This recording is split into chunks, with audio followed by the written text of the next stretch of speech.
Well, we are in a sermon series on the book of Genesis, and we started chapter 6 the last time, which was 3 weeks ago.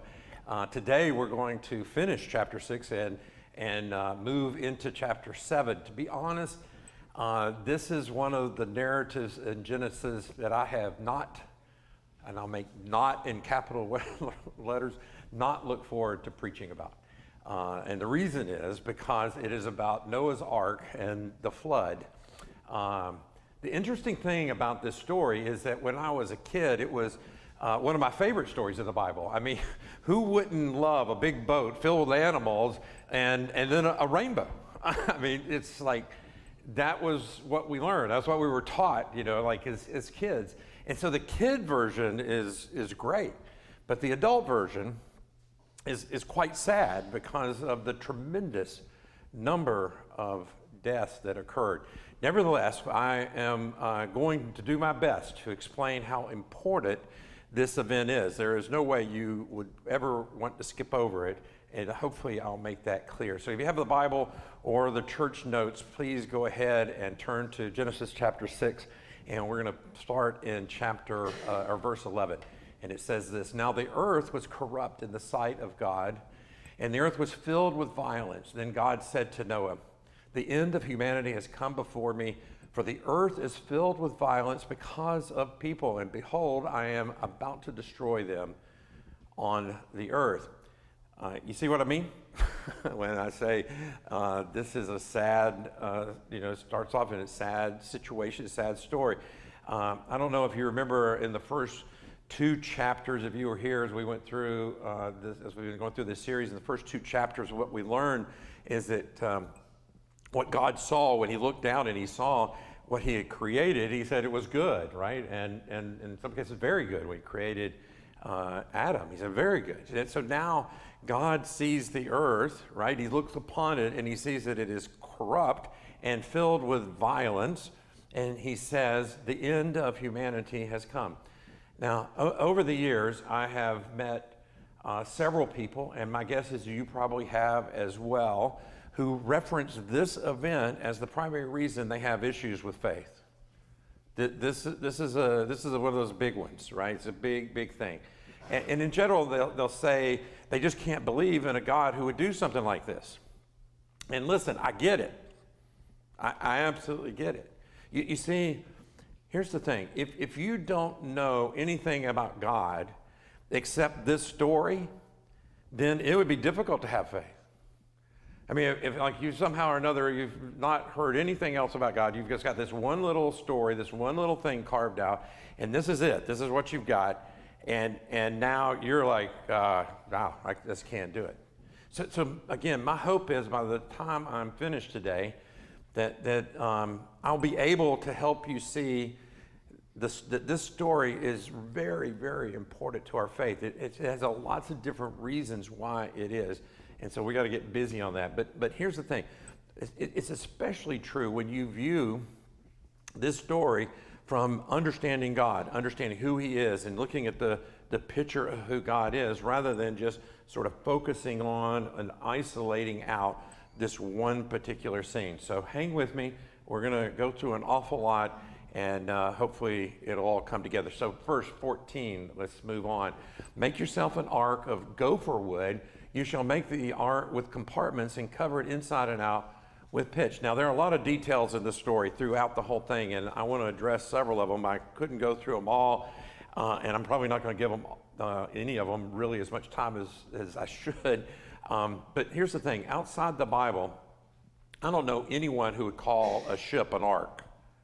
You know, I don't know, and it's probably because it's a word that was taken from an Egyptian word that means palace. So, not sure how that all why it's called a palace. But here's the deal: Royal Caribbean doesn't have any arks, right? They just have ships, right? So that's one thing. The other interesting thing here is gopher wood. Now, most commentaries think that it was another word for cypress wood. We don't really know. I'm going to hit this a couple of times. Remember early on I said we have issues, particularly in Genesis, that are open-handed and closed-handed, closed fist and stuff. This is definitely an open-handed thing. Don't get hung up over gopher wood and trying to figure out. It's a little bit of a mystery, but again, not important, interesting, but that's it. All right, let's keep moving. Verse 15, this is how you shall make it. The length of the ark shall be 300 cubits, its width 50 cubits, and its height 30 cubits. You shall make a window for the ark and finish it to a cubit from the top, and put the door of the ark on the side, and you shall make it with lower, second, and third decks. Now, a cubit is about 20 inches, so the ark was around 500 feet long. Now, what's amazing about the size is that it was the largest known ship, the largest known vessel ever built until 1858. That's thousands and thousands of years. So it was way ahead of its time. But just to give you a little bit perspective on the size of the ark versus today, the biggest ships, cruise ships today, are about 1,200 feet long. Many of them are around 1,000. So the ark was roughly about half the size of what would be a big ship today. By the way, there is a replica of the ark that's been built to scale in Kentucky. Why Kentucky? I don't know, but it's where it is. Has anybody been there? No one. Oh, okay. I was going to point to you. Oh, you have? Oh, no, yeah. It's probably good if you're the only one. I was going to point you out and have everybody talk to you afterwards about it. Anyway. But anyway, I've not been, but I've heard it's pretty impressive. So if you're ever in Kentucky near that, go to it. All right. Back to what God said to Noah, verse 17. Now behold, I myself am bringing the flood of water upon the earth to destroy all flesh in which there is the breath of life. But I will establish my covenant with you, your sons, your wife, and your son's wife with you. Now, here's the interesting thing about this, is God announces his covenant with Noah before the flood. Now, we're going to see especially in Genesis, covenants that are made. And this is the Noahic covenant, the Nohamic. Anyway, it's not the Abrahamic covenant, it's that Noah covenant. There it is. Anyway, he is going to be given a covenant, but it's not going to be until chapter 9. But God tells him that it's going to happen. It's really, so the bottom line is God has a plan, right? And this is his plan of redemption, this is his plan for mankind. Of course, God saved more than just Noah and his family. Here we are in verse 19. It says this, and every living thing, and of every living thing, you shall bring 2 of every kind into the ark. They shall be male and female, of the birds according to their kind, of the animals according to their kind, and of every crawling thing according to its kind. As for you, take for yourself some of every food that is edible, and it shall be food for you and them. So Noah did these things according to everything that God had commanded him. Now, another kind of stumbling block, if you will, for some people is how in the world could the ark fit all the animals and their food? That's been a big question for a lot of people over time. And it does. I mean, when you think about it, you think about all the animals in the world, we're going to have 2. It just kind of seems like an overwhelming size. But here's the deal. If you want to use your Googler and do some Googling and stuff, you can find out all kinds of information about the size of the ark and how it happened. I don't have time to go into all of it, but I want to give you some little nice, interesting points, if you will, to consider that while there are a lot of species of animals, most animals actually are smaller than a rabbit. You probably didn't know that, but it's like the majority, something like 80% of all the animals are smaller. They're like rodents. Just very small things. So you're not talking about big, but also this says animals according to their kind, and that likely included many species in a kind. For example, it probably meant that they didn't have a horse and a zebra and a donkey, okay? They're all of a family or just of that kind.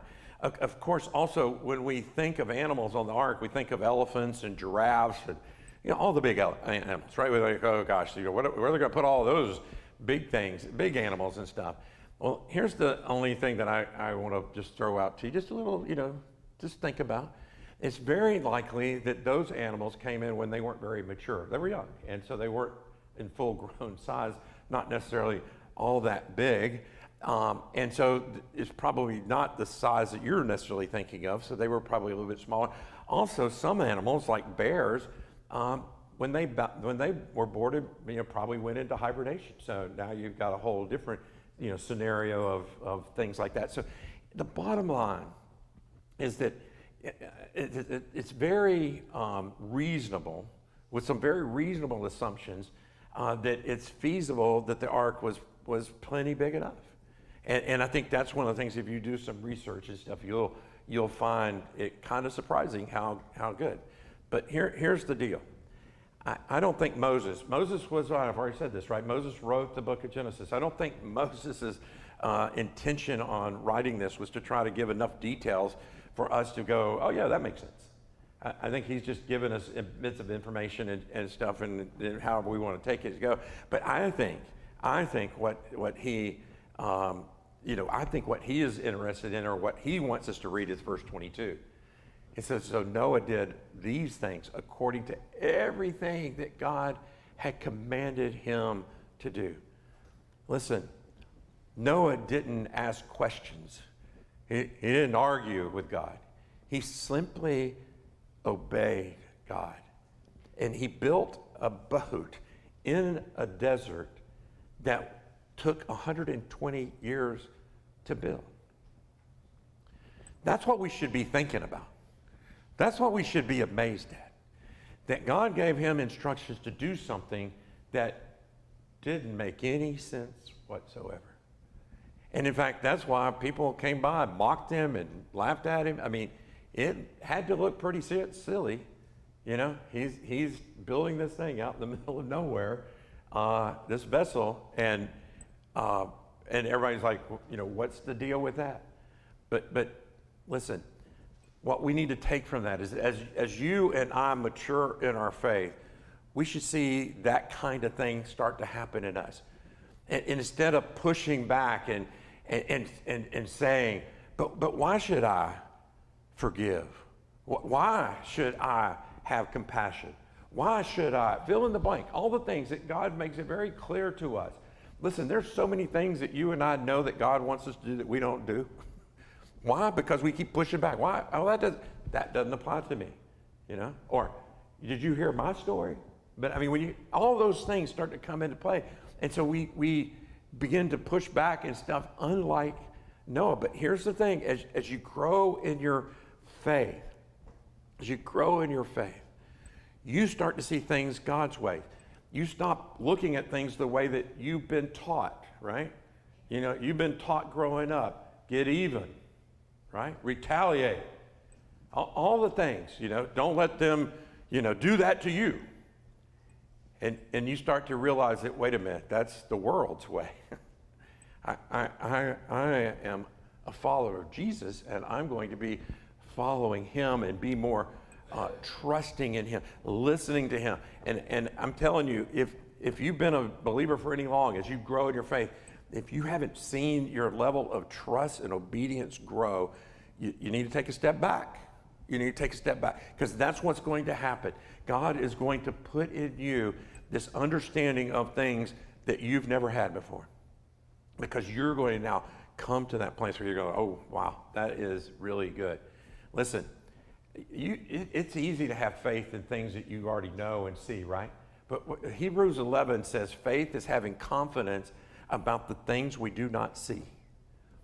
And that's what we've got to continue to grow in our faith with God. All right, let's keep moving. We're going to move on to chapter 7, and the story's going to pick up here.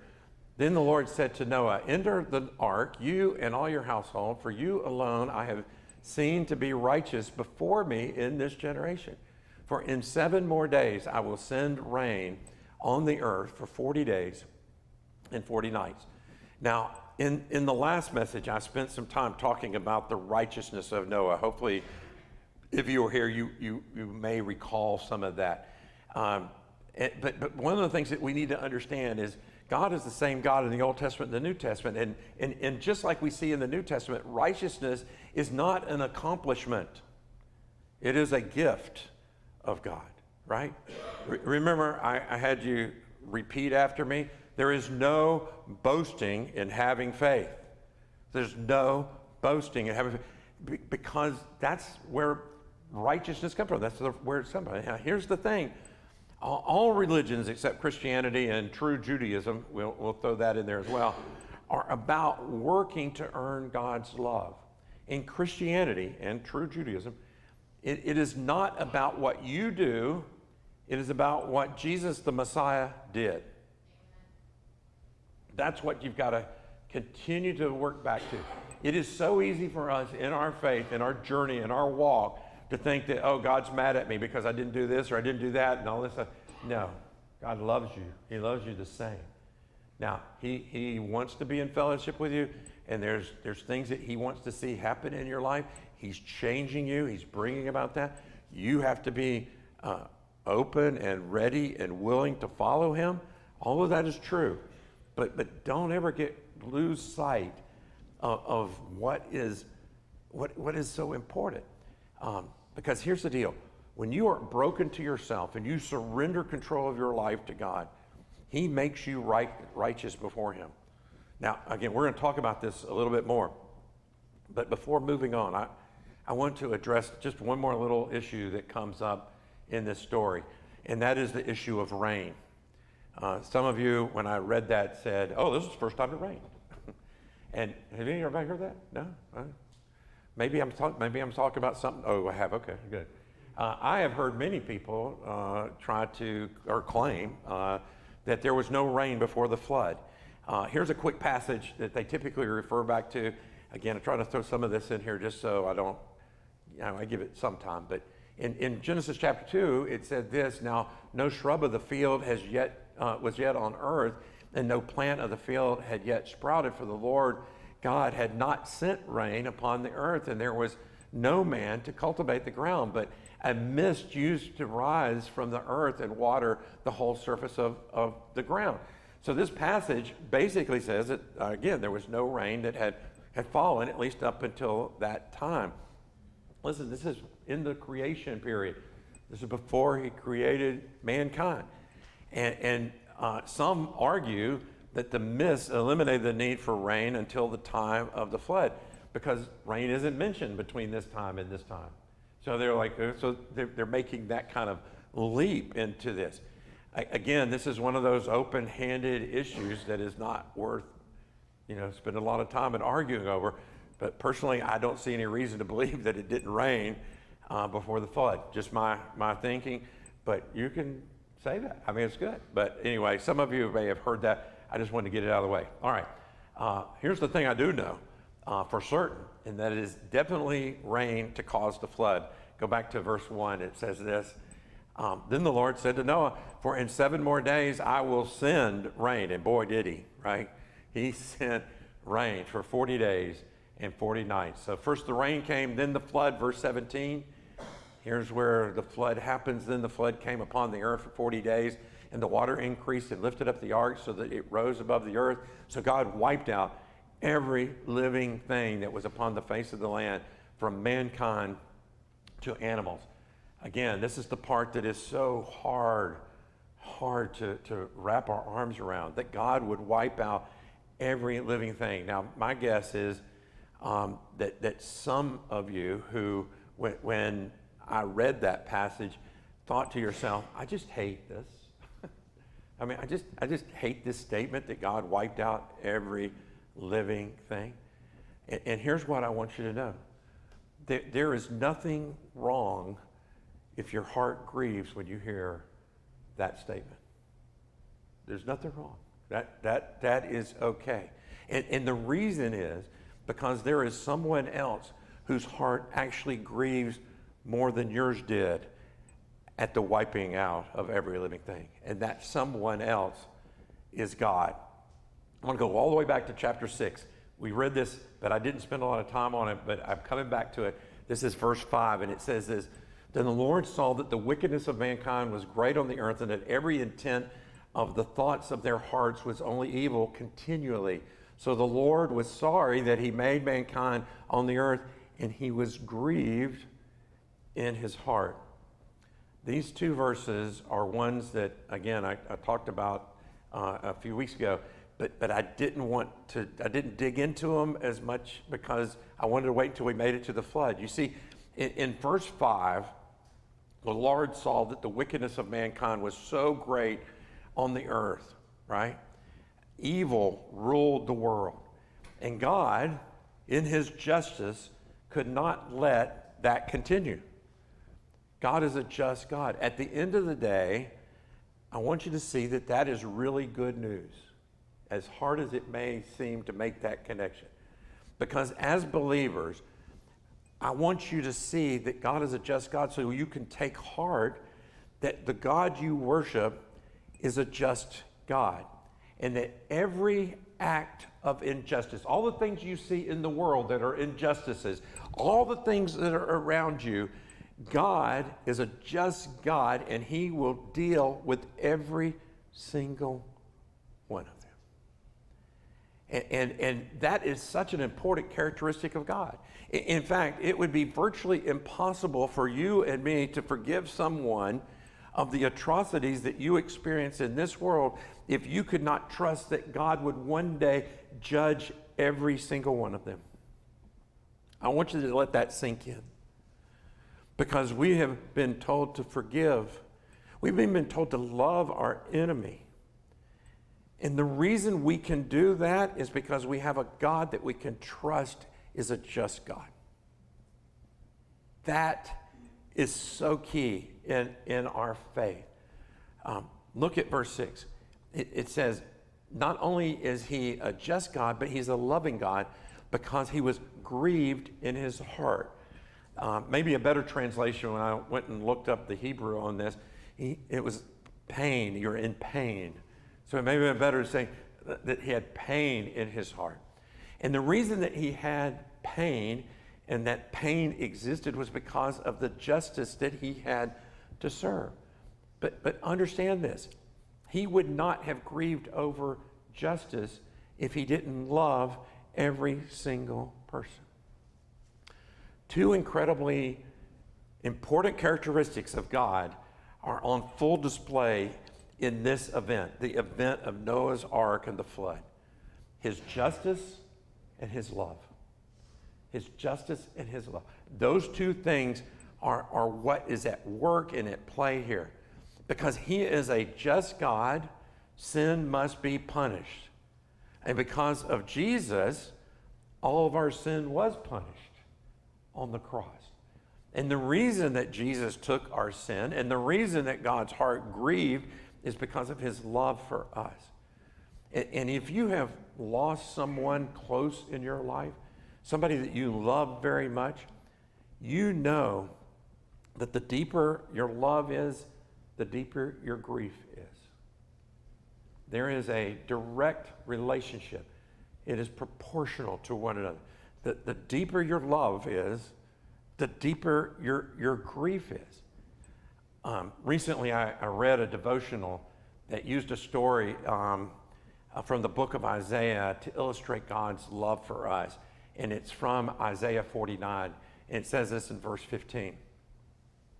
The Lord answered, could a mother forget a child who nurses at her breast? Could she fail to love the baby who came from her own body?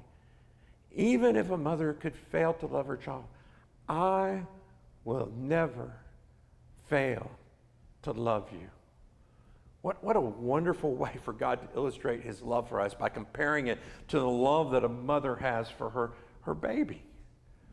And God is saying that his love for you is a lot deeper than a mom's love is for her nursing baby. And many of you know the deepness of that love.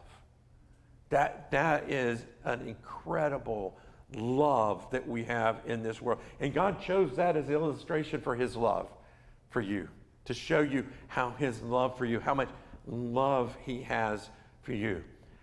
And because it's a lot. And I have seen some things come out of mamas when they are protecting their babies, right? There's a whole nother level of motherhood that happens when it does. There's a comedian named Angela Johnson. I don't know if you know her. You got to listen. She's hilarious. Anyway, she once said, "I love Jesus, but watch out because I will cut you." And I think that could apply here. That would be a moment. So, but here, I just want you to see that how incredible God's love is for us. Now, before we go, and I'm running out of time, I want to address two more things that we can learn from Noah and the flood. The first one is really in the form of a question that I've heard from many people, and that is, if God knew the evil, knew about the evil, knew that it was coming, that it was going to happen, and the suffering that was going to happen, why would he let it go on? Why would he let this take place? You know, there's good reason to question that. Why did he even create us? I mean, he had opportunities, as you can tell here, to wipe out mankind back at the flood. It could have been everybody. Could have not even saved Noah, right? But he chose not to.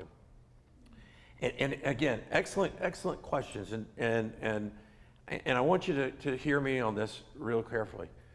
But I want you to see how self-centered that question is. That is a self-centered question, because you're thinking about me and my suffering, us and our suffering. Thinking about suffering for Christ. But the truth is that God suffers more deeply than anyone else, because he loves more deeply than anyone else. So listen, I don't really have a good answer to the question of why God allowed evil, but I do know one thing, and that is he must have a good reason, because he has suffered more than anyone else. So just for a moment, instead of just thinking about yourself, think about God and the pain and suffering that he has experienced over time by the rejection and the turning away and everything that has happened throughout the course of history. And yet he still loves us. Yet he still loves us. I just know that there has to be a good, and so at the end of the day, if you truly understand how just God is and how much God loves you, then do you really need to know why? Because he is God and you're not. There are a lot of things in my life that I don't know the why, but that doesn't keep me from enjoying them. And I'm very grateful that God didn't end humanity for good, even though he had every good reason to do so. So I'm thankful for that. One more thing real quick. Let's go back to verse 17. And it says this: "Then the flood came upon the earth for 40 days, and the water increased and lifted up the ark so that it rose above the earth." The same water that wiped out everyone except those on the ark is the same water that saved everyone on the ark. The same water was in play. And it is important to see that the narrative of Noah and the ark point to the cross, because just as Noah and his family were saved from destruction by entering the ark, we too are saved from destruction by entering into a relationship with Jesus.